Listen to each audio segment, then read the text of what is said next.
suis Aline, coach business chez The Bee Boost. Après des années de freelance en tant que retoucheuse photo, je suis devenue coach business et j'aide désormais les entrepreneurs à booster leur entreprise. Si vous êtes à la recherche de stratégies, d'astuces, de retours d'expérience, de partage et d'une bonne dose de bonne humeur, vous êtes au bon endroit. Dans ce podcast, seul ou avec mes invités, je vous partage tout pour vous inspirer au quotidien, vous aider à atteindre tous vos objectifs et faire en sorte que vous puissiez développer le business de vos rêves. Alors, installez-vous confortablement et c'est parti pour l'épisode du jour. Hello tout le monde, another day, another épisode de podcast. Je suis trop contente de vous retrouver comme d'habitude pour l'épisode 135 du podcast Je peux pas, j'ai business, qui est un gros épisode, en tout cas émotionnellement pour moi, à produire, puisqu'aujourd'hui on va parler de 7 leçons pour un business à 7 chiffres. Donc vous l'aurez compris, The Bee Boost a officiellement passé la barre des 7 chiffres en termes de chiffre d'affaires encaissé pour l'année 2021. Et cette barre a été miraculeusement, génialistiquement franchie en juillet 2021, à peu près mi-juillet 2021. Alors, pour qu'on soit très clair tout de suite, je triche un tout petit peu, c'est-à-dire qu'on a passé le million encaissé en TTC, donc toute taxe comprise. Le hors-taxe sera dépassé fin septembre. Mais j'avais envie de vous enregistrer cet épisode de podcast. Maintenant, j'avais pas envie d'attendre fin septembre pour le faire, donc je me suis permis de tricher un petit peu, entre guillemets, parce que c'est vrai que normalement, quand on est chef d'entreprise, quand on parle de chiffre d'affaires, etc., on parle toujours de chiffre d'affaires hors taxe. Je le sais, vous le savez, mais je pense qu'à ce stade-là, je peux me permettre de... C'est même pas de la triche, parce que je vous le dis, parce que je suis honnête avec vous. Bref, vous avez compris l'idée. C'est une étape hyper importante pour moi, mais qui est arrivée un petit peu comme un cheveu sur la soupe. C'est-à-dire que je m'y attendais pas du tout, j'avais pas compris que ça arrivait aussi vite.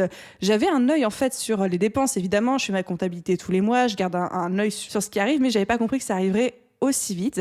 Et en fait, ce qui s'est passé, pour ceux qui sont un petit peu sur Instagram avec moi, qui suivent un petit peu The Bee Boost, que je peux raconter, vous savez que juin et juillet ont été une période hyper compliquée pour moi d'un point de vue émotionnel, fatigue, charge mentale, etc. Je me suis brûlée par tous les bouts, j'étais très fatiguée. Je parle pas de burn-out parce qu'on a vu que c'était pas du tout un burn-out, on n'était pas arrivé entre guillemets à ce stade, fort heureusement, mais on n'en était pas loin. Donc j'allais pas bien du tout. Et en fait, du coup, j'ai vu qu'on avait passé le million, mais moi, j'étais pas dans l'énergie de le fêter, j'étais pas dans l'énergie de marquer le coup, et c'était juste en mode, je suis contente, mais je suis trop fatiguée et trop épuisée pour me réjouir ou pour faire quoi que ce soit par rapport à ça. Mais il est temps d'y remédier, et cet épisode, c'est un petit peu ma fête à moi pour fêter cette belle étape dans le business. Et pour être totalement transparente avec vous, c'est pas non plus un épisode avec lequel je me sens 2 milliards % à l'aise. J'en avais déjà parlé à plusieurs reprises. Un business qui grossit vite, ça nous force, nous, en tant que chef d'entreprise, à grandir avec un état d'esprit qui accompagne cette croissance. Moi, j'ai encore des petits soucis à parler de grosses sommes d'argent, y compris quand c'est le mien, parce que j'ai l'impression qu'on va me juger, qu'on va penser que je me la pète ou des choses comme ça. Mais c'est des problématiques que j'avais déjà évoquées dans un ancien épisode qui était celui du débrief de mon lancement. Je vous remettrai le lien dans la description. Et vous avez été très nombreux à me dire « Aline, non, tu peux continuer à nous parler, t'inquiète pas, on n'a pas l'impression que tu te la pètes, etc. » Donc j'y vais et je vais évidemment essayer de mettre à votre disposition toutes les connaissances que j'ai. Et c'est le but de cet épisode. Qu'est-ce que ça prend de faire un business à 7 chiffres ? Qu'est-ce que ça demande ? C'est quoi les leçons que j'en ai retirées ? Qu'est-ce qui m'a aidé à atteindre ce palier-là ? Et surtout aussi, quels sont les challenges qui ont accompagné cette belle aventure, j'ai envie de dire. Donc l'intention pour moi avec cet épisode, c'est vraiment de vous partager les coulisses de ce que ça prend vraiment d'avoir un business à 7 chiffres, les leçons que j'en retire, histoire, j'espère, de vous faire gagner du temps de votre côté. Et je l'espère de tout cœur, et ça c'est vraiment le but profond, c'est de vous inspirer en montrant l'exemple de ce qui est possible de faire quand on est entrepreneur. Parce que là, c'est vraiment, on touche à l'essence même de la raison d'être de The Bee Boost, qui est d'inspirer les entrepreneurs à vivre leur meilleure vie en les aidant à créer leur meilleur business. Donc, si j'arrive avec cet épisode à vous inspirer, à vous donner des clés, à générer des prises de conscience ou même juste des petits moments où vous dites « Ah oui, tiens, j'avais jamais pensé aux choses de cette manière-là », alors j'ai tout gagné. Et c'est parti pour les 7 leçons d'un business à 7 chiffres. Avant de commencer, comme quand je parle d'argent et de ce genre de sujet, j'ai 2 petits disclaimers à faire. À ce stade, numéro 1, il me semble nécessaire de préciser que les leçons qui vont suivre ne reflètent évidemment que ma propre expérience et mon propre parcours. Il existe des milliers de personnalités, des milliers de profils d'entrepreneurs, des milliers de parcours, et c'est pas parce que j'ai vécu et fait les choses de la manière dont je vais vous le dire que cela reflète une vérité absolue et unique. Ça, je voulais être très claire par rapport à ça. Et disclaimer numéro 2, Ça, ce sont toutes les leçons qu'on va aborder ensemble aujourd'hui, retenues et on va dire qui s'appliquent pour le fait de passer d'un business de 6 à 7 chiffres, c'est-à-dire d'un business qui génère plus de 100 000 euros de chiffre d'affaires par an à un business qui génère 1 million de chiffre d'affaires par an et plus. Donc ça, c'est les leçons qui m'ont aidé, on va dire, ou qui m'ont aidé ou qui m'ont accompagné pour franchir ce cap-là. Je ne pense pas que ce soit des leçons qui soient 100% applicables à des business qui débutent ou des business qui souhaitent passer de peut-être 50 000 euros de chiffre d'affaires par an à 100 000 euros. Là, c'est d'autres leçons, c'est d'autres business et j'ai déjà fait des podcasts sur ce sujet-là. Donc évidemment, je laisse le tri à l'appréciation personnelle de chacun d'entre vous.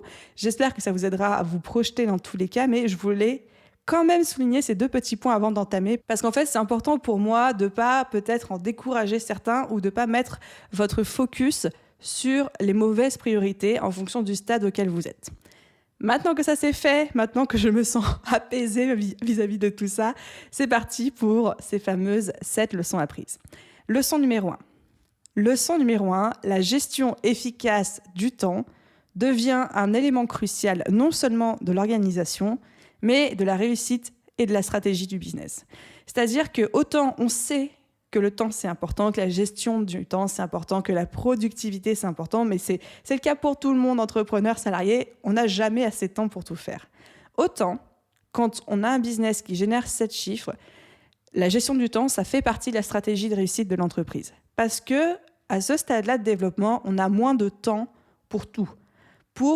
C'est-à-dire qu'on a beaucoup plus de choses à gérer au quotidien et en beaucoup plus gros volume. Un exemple tout bête, mais un business qui génère 10 000 euros de chiffre d'affaires par an n'a pas le même nombre de clients qu'un business qui génère 1 million par an. Donc c'est-à-dire pas le même volume de messages à traiter, pas le même nombre de clients, pas le même nombre de choses à regarder, de nombre de factures à traiter chaque mois, etc. Même si évidemment on va parler de ressources humaines juste après, mais tout, en fait, est démultiplié. En tout cas, tel que je l'ai vécu, tout a été démultiplié. Et donc, même si je recrutais des gens pour m'aider au fur et à mesure, mon temps devenait de plus en plus précieux car il était de plus en plus sollicité. Parce que business qui grossit dit plus de monde à gérer, des gens à recruter, des équipes à gérer, beaucoup plus de messages, beaucoup plus de demandes au quotidien, beaucoup plus de sollicitations, des nouvelles obligations comptables, administratives, juridiques. Pareil, on en a déjà parlé dans un autre épisode de podcast. Bref, business qui grossit égale beaucoup plus de temps, beaucoup plus chronophage. Et à ce stade, je ne vois pas comment il peut en être autrement qu'un business qui grossit nous prend de plus en plus de temps. En tout cas, c'est comme ça que je l'ai vécu. Et j'ai du mal, même si je sais qu'il existe des contre-exemples, à imaginer comment il peut en être autrement. Du coup, on devient un petit peu cette personne, malgré nous, cette personne que je n'avais pas du tout envie de devenir, entre gros guillemets, inaccessible, c'est-à-dire que je refuse énormément, c'est-à-dire 99% des demandes de sollicitation, de partenariat, d'appels, des choses comme ça. Il y a beaucoup de personnes qui m'écrivent sur Instagram, sur LinkedIn et qui me disent « Oui, Aline, j'adore ce que tu fais, j'aimerais beaucoup échanger avec toi. Est-ce que tu peux me consacrer 1 heure de ton temps ou une demi-heure de ton temps pour qu'on s'appelle, qu'on fasse connaissance, qu'on rentre en contact, etc. » Et ces gens-là, je suis obligée de leur dire non. Et en fait, je me sens littéralement comme une merde de leur dire non parce que j'ai pas l'impression de les respecter et que ce sont certainement des gens hyper intéressants et que j'ai envie de faire leur connaissance. Simplement, en termes de priorité, en termes de temps business, je ne peux pas prendre ces appels. Sinon, déjà, je passerai mon temps au téléphone avec tout le monde. Mais surtout, c'est pas du tout prioritaire, en fait, par rapport au business et par rapport à tout ce qu'il y a à gérer déjà au quotidien. Et du coup, parce que le temps devient de plus en plus précieux, parce que la gestion de mon temps devient un enjeu de plus en plus crucial dans la réussite de mon business, dans l'accompagnement de mes clients, dans l'accompagnement de mon équipe, je me retrouve à devenir cette personne, encore une fois entre gros guillemets, parce que j'essaye évidemment de ne pas l'être autant que faire se peut, inaccessible, et de refuser beaucoup de choses.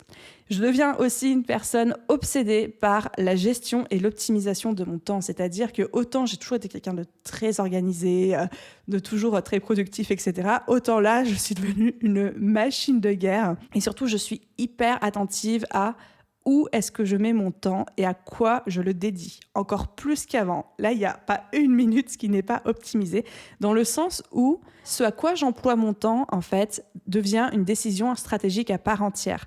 Je sais que le business se développe tellement vite que si je décide stratégiquement de passer une journée sur tel projet, eh ben, c'est une décision stratégique en soi. C'est-à-dire que je donne la priorité à ce projet-là au détriment de quelque chose d'autre qui a besoin d'être fait ou d'être accompli. Enfin voilà, vous avez compris l'idée. C'est-à-dire qu'on a moins de temps, on a beaucoup plus de choses à faire. On a toujours, mais ça c'est tout le monde et à toutes les échelles, énormément de choses à faire. Et du coup, les décisions qu'on prend, c'est-à-dire le fait de prioriser une tâche plutôt qu'une autre, revient en fait à une décision purement stratégique pour le business. Donc ça, il faut en avoir bien conscience. Donc encore une fois, leçon numéro 1, c'est que la gestion du temps, et tout particulièrement une gestion efficace, devient un élément non seulement crucial de la réussite, mais aussi stratégique. Et petit aparté entre nous, parce que j'étais la première grande naïve à penser ça, mais le rush ne se termine jamais. C'est-à-dire que quand le business s'accélère, on se dit « Ok, ça s'accélère, mais à un moment, ça va se calmer et tout ». En tout cas, encore une fois, de ma propre expérience, l'accélération ne se termine jamais. L'accélération devient la nouvelle norme. Et après, il y a des rushs qui s'ajoutent à cette nouvelle norme, etc. Et à nous aussi de nous adapter en fonction d'eux. Alors ça, j'espère que je vous parais pas trop fataliste, parce qu'en fait, c'est cool d'avoir un business, je vous jure. C'est juste que, il y avait des réalités auxquelles je n'avais pas été du tout préparée. Et moi, je pensais que quand on sentait l'accélération, le rush des choses qui se mettaient en place, je pensais que c'était un stade temporaire. Et en fait, non, ce stade temporaire est devenu la nouvelle norme. Et à cette nouvelle norme se sont ajoutées de nouvelles périodes de rush, d'accélération, etc. Bref, ça c'était la leçon numéro 1 sur la gestion du temps. Leçon numéro 2, on se construit l'état d'esprit nécessaire à notre réussite au fur et à mesure qu'on avance, pas avant ni après. Ça, c'était aussi une énorme leçon pour moi. J'ai fait longtemps partie de ces gens qui pensaient que je pouvais lire plein de bouquins sur le développement personnel, sur le mindset, sur l'état d'esprit, et devenir en fait l'entrepreneur qui va pouvoir construire le business à ces chiffres dont je rêvais. C'est-à-dire de me préparer mentalement à l'avance, de préparer mon état d'esprit, et que cet état d'esprit préparé sera ce qui m'amènera à la réussite. Et en fait, non, ça ne fonctionne pas comme ça fonctionne à l'inverse. En fait, c'est au fur et à mesure qu'on avance et qu'on construit notre business que l'état d'esprit nécessaire se réalise. C'est-à-dire que c'est deux choses qui se co-construisent en même temps, mais ce n'est pas quelque chose qu'on construit l'un après l'autre. Je dis souvent, et je le pense encore, mais je suis 1000 fois convaincue de ça, qu'on a les problèmes, que la vie nous envoie les problèmes qu'on est en mesure de supporter et de résoudre. Et qui dit gros business, dit gros problèmes. Mais la bonne nouvelle, c'est qu'on se construit notre armure de chef d'entreprise au fur et à mesure que notre entreprise grossit. C'est-à-dire que les problèmes que j'ai aujourd'hui, j'aurais été incapable de les gérer, ni même de les supporter en termes de stress, en termes de pression, il y a 2 ans, quand je me suis lancée à temps plein sur The Bee Boost. Aujourd'hui, c'est des problèmes qui ne m'empêchent pas du tout de dormir, que je gère, je ne veux pas dire de manière ultra zen, parce qu'il y a toujours des petites choses stressantes, mais qui ne débordent pas en fait sur ma personne, sur mon niveau de stress, sur mon confort, etc., etc. Donc vraiment, on a les problèmes qu'on est en capacité de supporter et de résoudre. Je suis une fervente croyante de ça. Mais surtout, il faut y aller petit à petit. Et la leçon derrière ça que vraiment je retire, c'est que ça ne sert à rien de vouloir, entre guillemets, se préparer à se lancer ou se préparer à scaler son business, c'est-à-dire à le développer à grande échelle ou se préparer à réussir. Encore une fois, c'est important de développer son état d'esprit, mais l'un va se construire avec l'autre en fait. C'est pas genre je développe mon état d'esprit puis quand j'ai un état d'esprit de warrior, je serai prêt à me lancer. Non, c'est lance-toi et développe ton état d'esprit de warrior au fur et à mesure. Dans tous les cas, tu seras obligé de le faire au fur et à mesure. J'espère que c'est clair ce que je raconte. Je ne sais pas pourquoi. J'ai l'impression que... En fait, c'est des leçons qui sont très importantes pour moi aujourd'hui et que j'ai envie de vous transmettre du fond de mes tripes, mais j'ai l'impression que c'est très vaporeux. On va dire que non. On va dire que c'est clair et je continue. Leçon numéro 3. Leçon numéro 3 d'un business à 7 chiffres. La plus compliquée et la plus difficile pour moi. Leçon numéro 3. Votre business n'est plus le vôtre et c'est une bonne chose. Quand on arrive à un business à un tel niveau de développement, et ça a été très compliqué, et ça l'est encore aujourd'hui, de faire cette transition pour moi, c'est que le business, ce n'est plus que nous. Aujourd'hui, The Bee Boost, ce n'est plus que Aline Bartoli. Et c'est une bonne chose. Mais c'est compliqué pour moi parce qu'aujourd'hui encore, je suis quelqu'un qui fonctionne énormément à la reconnaissance et donc j'aimerais m'attribuer l'entièreté du mérite. J'aimerais vous dire The Bee Boost, c'est 100% moi. C'est moi qui fais tout à la sueur de mon front. Je suis sang, eau et larmes et tout, etc. Alors que non, en fait, c'est pas vrai. Parce qu'aujourd'hui, The Bee Boost, il y a une équipe. Il y a Aline. Évidemment que Aline fait plein de choses. Aline fait beaucoup de choses, mais Aline ne pourrait pas tout faire aujourd'hui. Et surtout, The Bee Boost est devenue une entité entière indépendante de moi. C'est-à-dire que déjà le business, si je pars 3 jours en vacances ou une semaine, peut tourner sans moi. C'est-à-dire que le business vit en lui-même. Les gens ont une perception d'Aline et une perception différente de The Bee Boost. Les gens associent moi, on va dire en tout cas, l'un à l'autre. Mais surtout, c'est quelque chose qui n'est plus moi. C'est comme si c'est plus mon bébé. Il a grandi, il est devenu adolescent. presque adulte, et il existe tout seul dans son coin. Et je trouve qu'il y a eu un espèce de deuil à faire, et que je pense qu'aussi tous les entrepreneurs qui développent leur business à grande échelle sont obligés de faire ce deuil, de se dire « ce n'est plus mon bébé, ce n'est plus moi, ce n'est plus que moi, il n'y a plus de cordon ombilical entre moi et mon business ». Et c'est ce moment crucial où il est nécessaire de faire son deuil, sinon c'est là qu'on se fait bouffer. C'est là clairement qu'on voit plein de business qui échouent, qui ralentissent ou qui se cassent la gueule parce que le créateur n'arrive pas à faire cette transition de « ok, je laisse l'oisillon s'envoler, je coupe le cordon, tout ce que tu veux ». Mais j'accepte que mon business, ce ne soit plus que moi, mais que ce soit le business d'une équipe, que ce soit le business de clients, que ça appartienne, entre guillemets, à tout le monde et que ça rentre quelque part dans le bien commun, j'ai envie de dire, et que ça existe en tant que tel et plus à travers moi.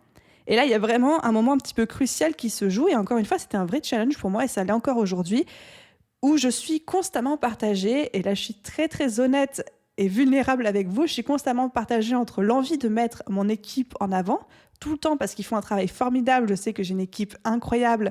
Enfin bref, vous savez l'amour que j'ai pour eux. Et en même temps, ça me fait grincer des dents parce que c'est moi qui ai créé ça et en même temps, je ne pourrais plus aujourd'hui l'assumer toute seule. Et c'est très bizarre parce que d'un côté, on a envie de s'en attribuer le mérite et de l'autre côté, aujourd'hui, The Bee Boost ne pourrait pas exister avec seulement Aline. On serait obligé de faire 10 000 pas en arrière et ça existerait autrement. Mais tout ce qu'on fait aujourd'hui ne pourrait pas être fait par moi toute seule. Et donc, The Bee Boost ne pourrait pas tourner aujourd'hui avec seulement moi à l'intérieur. Et donc, c'est un vrai switch à faire que je travaille encore. Mais ça, c'était ma leçon numéro 3. Votre business n'est plus seulement le vôtre et c'est une bonne chose. Petit point d'ailleurs sur l'équipe. Donc, on fait son deuil. Ça devient le business de soi, mais aussi le business de l'équipe, le business des clients. Ça devient une entité à part entière et votre équipe devient à ce moment-là la colonne vertébrale de votre business. Vous pouvez rester le cerveau, vous pouvez rester le créateur, vous pouvez rester le visionnaire, mais votre équipe, c'est le pilier central, c'est la colonne vertébrale. Et j'ai presque envie de dire, ça c'est un vrai débat, mais plus j'y réfléchis, plus je me dis mon équipe aujourd'hui est plus importante que mes clients. Évidemment que les deux sont très importants, mais si un jour on devait me donner le choix cornélien, où j'avais un dilemme entre est-ce que tu préfères ton équipe ou tes clients, ou si tu dois choisir entre ton équipe et des clients, je choisirais mon équipe. Parce qu'un business avec beaucoup de clients ne peut pas tourner sans une bonne équipe derrière. Ça c'est indéniable. C'est même si moi j'étais Aline, mais que j'avais la pire équipe du monde, The Bee Boost se serait cassé la gueule, mais depuis très longtemps. Donc, l'importance de la place de votre équipe est vraiment de se dire que quelque part, le business leur appartient aussi à eux de manière indirecte et que c'est très bien comme ça. On arrive à présent à notre leçon numéro 4. Leçon numéro 4, il suffit d'un produit. Un seul produit, une seule offre pour avoir un business à 7 chiffres. Ça, je crois que c'était aussi un gros apprentissage que j'ai fait, c'est que ce qui nous a emmenés au million, clairement, c'est à 80% la BSB Academy. La BSB Academy, c'est mon gros programme business phare. Donc, c'est une formation en ligne de 3-4 mois que je lance une fois par an à destination des entrepreneurs. Et cette formation est responsable à 80% de mon chiffre d'affaires total. C'est-à-dire qu'une offre est responsable à 80% de mon chiffre d'affaires.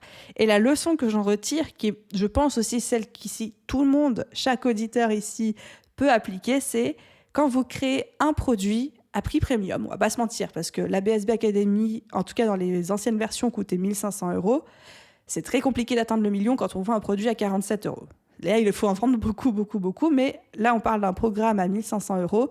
Il vous suffit de le vendre 700 fois dans l'année. Ça semble beaucoup, mais en fait, c'est pas tant que ça. 700 fois dans l'année pour faire un business à 7 chiffres. Et donc, quand on crée un produit, une offre, mais qu'on travaille à fond dessus pour le rendre irrésistible, attractif, on le perfectionne sans cesse, on fait tout pour le démarquer de la concurrence et on met 100% de son temps, de son énergie dans ce produit-là, on peut créer quelque chose d'incroyable et ensuite il suffit de le scaler, donc c'est-à-dire il suffit de le vendre à plus grosse échelle encore et encore et encore. Et c'est exactement ce que j'ai fait avec la BSB, qui a d'abord été un coaching de groupe qui s'est vendu à 9 personnes, ensuite qui a été une V2 de ce coaching de groupe où il y a eu 17 personnes, ensuite ça a été un premier lancement, il y a eu 200 personnes, ensuite ça a été un deuxième lancement, là il y a eu 500 personnes, bref. Et en fait, ce programme que j'ai lancé encore et encore, c'est le même programme, mais à chaque fois que je perfectionne, et je perfectionne aussi le marketing qu'il y a derrière, qui me permet de toucher sans cesse de plus en plus de monde encore. Donc, un produit suffit parfois pour avoir un business à 7 chiffres, tout particulièrement quand on est dans l'infoprenariat, c'est-à-dire la vente de produits en ligne. On arrive à la leçon numéro 5. Leçon numéro 5, on n'est jamais sûr à 100% de son succès. On pourrait croire, encore une fois, là c'est les révélations que j'ai vécues pendant cette année, pendant ces 24 mois d'aventure vers le million, c'est que on n'est jamais sûr à 100% de prendre la bonne décision ou de faire le bon choix. On pourrait penser qu'au bout d'un certain moment dans l'entrepreneuriat, on est rodé, on est habitué, qu'on sait détecter les bonnes et les mauvaises décisions tout de suite. Oui, mais non. Encore aujourd'hui, je ne suis jamais sûre à 200% de mes choix, de mes décisions stratégiques parce que je n'ai pas de boule de cristal et personne n'en a. Ça, je vous le dis tout le temps, surtout quand certains d'entre vous me disent « Oui, mais j'ai peur de ne pas prendre la bonne décision. Comment je peux savoir si je suis sur le bon chemin ?» En fait, on ne sait pas. Personne ne sait, personne n'a de boule de cristal. On ne sait pas ce qui peut se passer. Il y a trop de choses imprévisibles qu'on ne maîtrise pas. Mais, par contre, plus on avance, plus en tant que chef d'entreprise, on prend confiance en nous, en nos capacités, mais surtout on arrive en fait à être attentif à des indices qui nous pointent la bonne décision. On n'est jamais sûr à 100% que ce soit la bonne, mais on arrive en tout cas à détecter les indices. Qu'est-ce que j'entends par indice ? Il y a d'abord effectivement notre intuition, c'est-à-dire on apprend de plus en plus, parce qu'on a de plus en plus confiance en nous, à détecter qu'est-ce qui nous parle ou qu'est-ce qui ne nous parle pas. On apprend aussi à détecter très vite parce qu'on gagne de la clarté sur ce point si la décision à prendre elle est alignée ou non avec notre vision, avec ce qu'on a vraiment envie de faire, avec de construire, de communiquer, etc. On arrive aussi très vite, mais ça c'est à travers l'expérience, à analyser par exemple le comportement d'une personne pour savoir si ça fera un bon partenaire, un bon collaborateur. On arrive plus vite à détecter les pièges. C'est quelque chose de tout bête, mais quand on lit pour la première fois un contrat ou un devis collaborateur ou un devis d'une opportunité qu'on nous présente, c'est impressionnant, on ne connaît peut-être pas trop, etc. Et en fait, quand on a l'expérience de beaucoup de collaborations, d'avoir beaucoup signé de contrats, beaucoup lu, beaucoup négocié, on sait tout de suite quels sont les points sur lesquels il faut être attentif, sur lesquels il faut essayer de ne pas se fermer de porte ou de ne pas louper un point, etc. Et en fait, l'ensemble de ces expériences, l'ensemble de ces apprentissages et l'ensemble de la confiance en nous qu'on gagne au fur et à mesure font qu'on est beaucoup plus rapidement et de manière beaucoup plus claire capable de savoir si c'est une bonne ou une mauvaise décision pour notre business.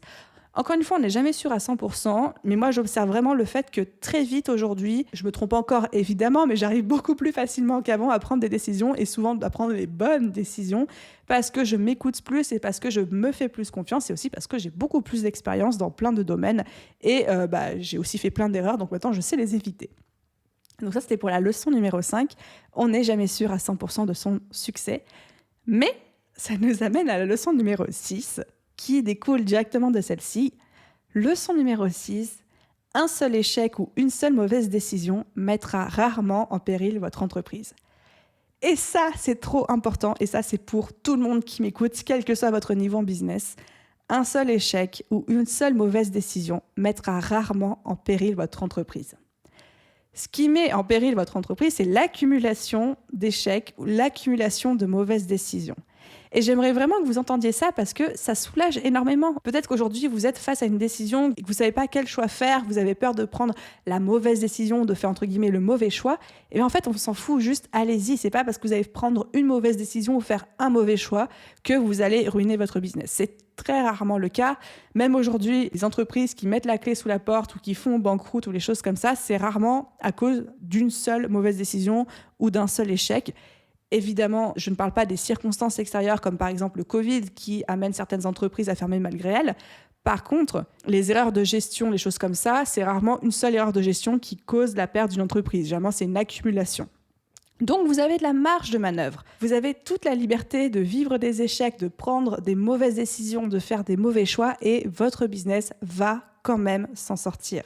J'ai fait des tonnes et des tonnes d'erreurs qui m'ont parfois coûté très cher, comme par exemple choisir le mauvais prestataire, rater le timing de mon changement de statut juridique, de passer d'entreprise individuelle à société. Ça, j'ai attendu 1 an de trop, ça m'a coûté des dizaines de milliers d'euros d'impôts. C'était une erreur qui m'a coûté très cher.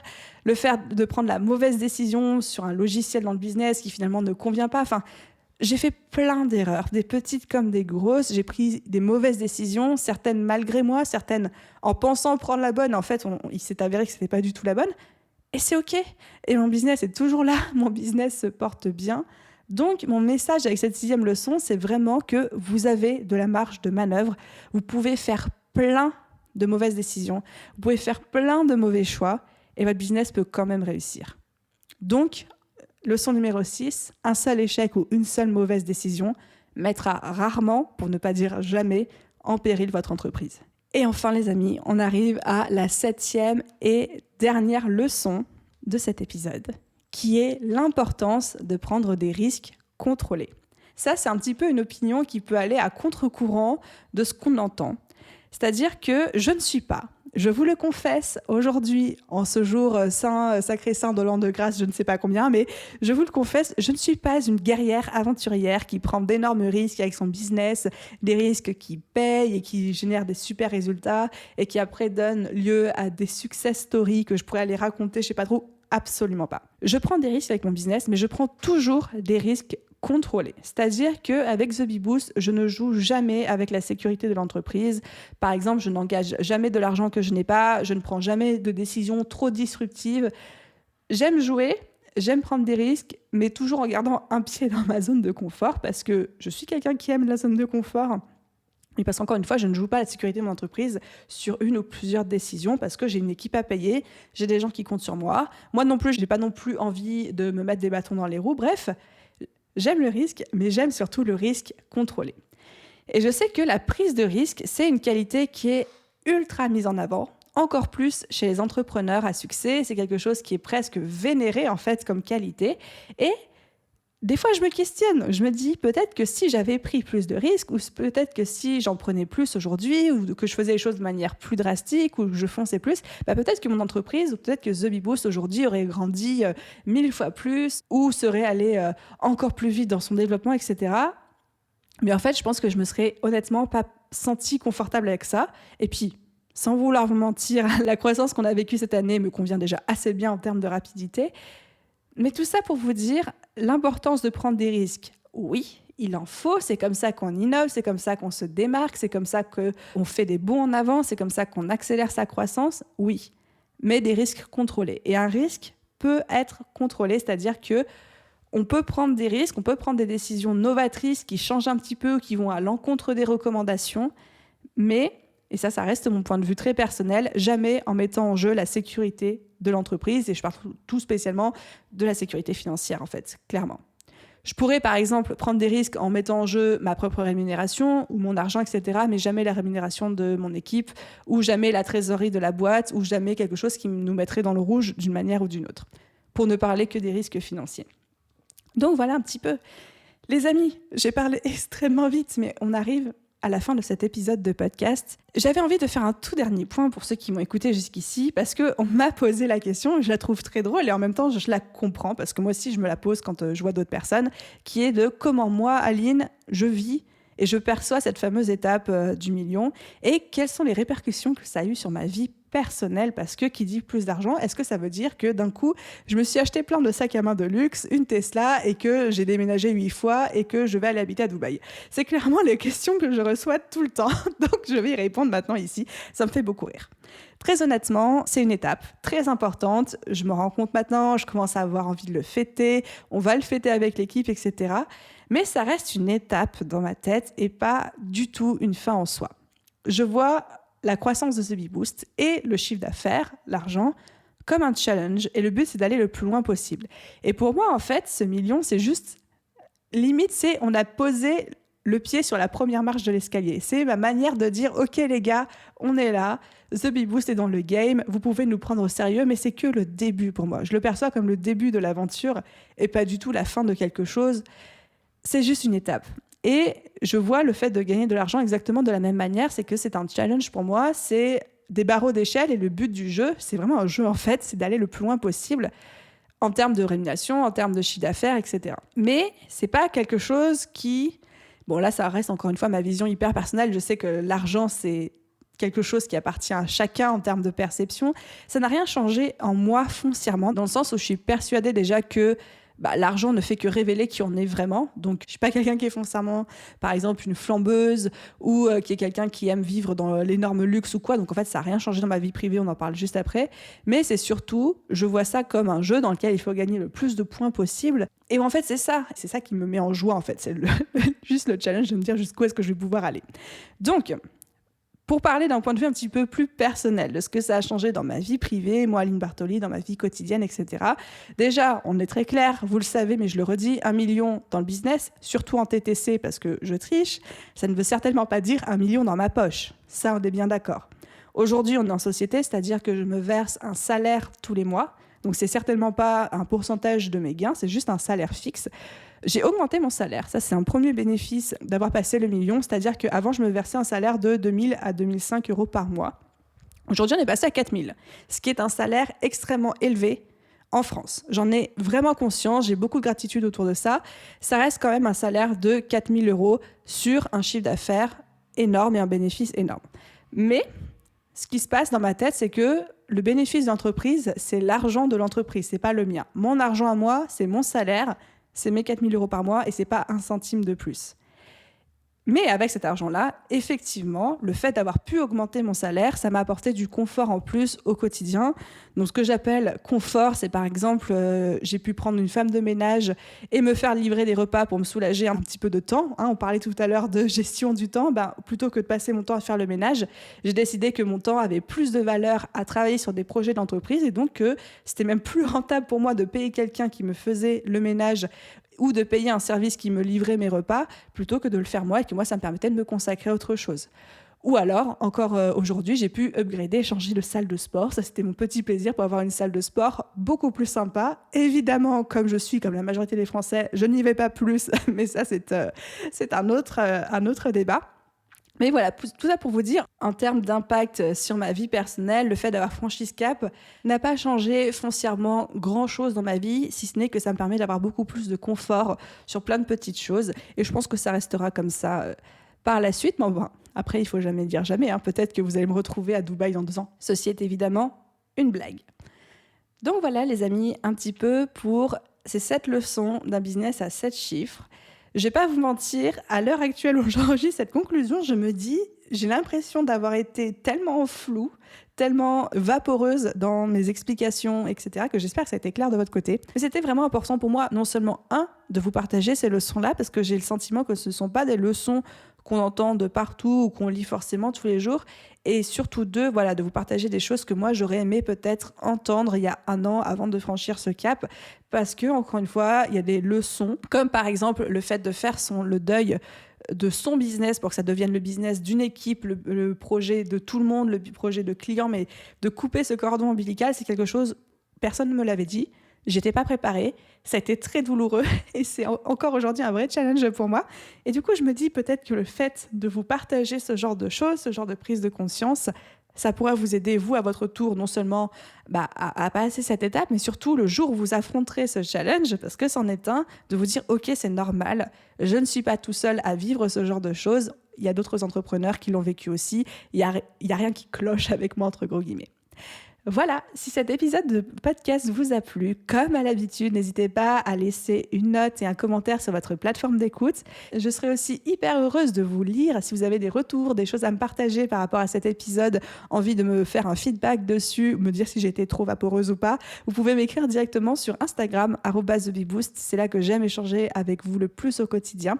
Et à vous tous, je vous souhaite une merveilleuse journée, soirée, après-midi, où que vous soyez. Et je vous dis à très vite dans un prochain épisode. Bye tout le monde!